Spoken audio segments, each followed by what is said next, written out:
It's the year starting off, interestingly enough, I guess, when we talk about sort of the housing market, this new foreign buyer, home buyer ban, that begins today. Talk to me a little bit about that and not just the immediate changes, but there's been a lot of debate in terms of how much effect it's really going to have.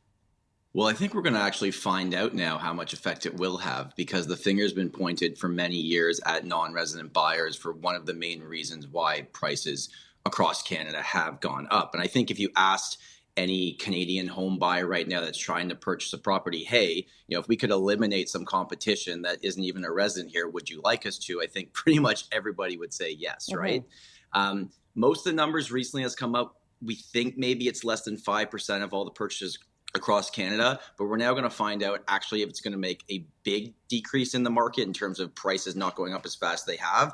I think there's a whole lot of other factors in 2023 that frankly are going to have more of an impact on the market than this ban's going to have. And it's interesting when you mention that 5%, or perhaps it could be lower, it could be a little bit higher, as you say. We'll sort of see what the impact is. But from the get-go, it's not a huge number. The other factors you mentioned, because I think experts such as yourself are also saying this has to be a culmination of a number of things. And it does also, come down to supply versus demand.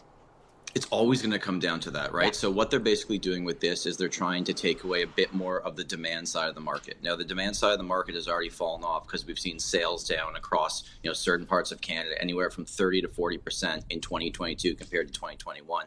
I don't think this year is going to get off to a roaring start like last year did. I do think across the board, we're still going to have issues with inventory levels, but not just this ban, but just if you look at how much the rates went up last year, just the affordability for the average Canadian, we have solved a few things in the market by bringing the rates up, but I don't think this ban's going to have anywhere near the effect as a lot of the other fundamentals are. Yeah, well, we know when we're talking about affordable housing, there's a number of factors there in terms of the demographic, the community that you are looking to help, the type of homes, et cetera. So if there were a couple of key things that you'd wanted to see to deal with the housing crisis, what would you say?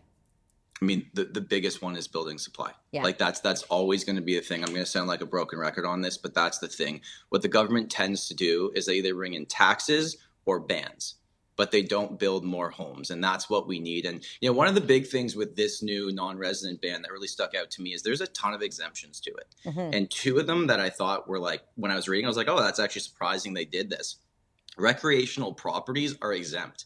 Cottages, cabins, vacation homes, which is like, isn't that the whole point of why they're buying properties here, to have them as their secondary property? Well, that's what I was going to ask you, because isn't that technically what it would be?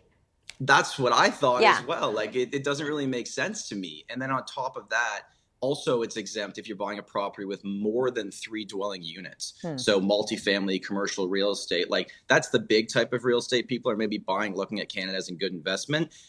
I think what they're trying to say here is like, hey, if you're buying your first property, you're buying your residential property, you won't have to compete with people that are not Canadian. Right. And that is technically true. But with the exemptions, and it's a long list for this new ban, I'm just not sure how much of an impact it's actually going to have. Well, we'll have to see, of course, as we continue to follow inflation and the interest rates. It's a brand new year, so we wait to see what the Bank of Canada is going to say on that as well. Tom, great to have you to talk about this. A good start, of course, a good conversation for 2023. Tom Storey is the sales representative with Royal LePage Realty Signature. Thanks again, Tom. Bye.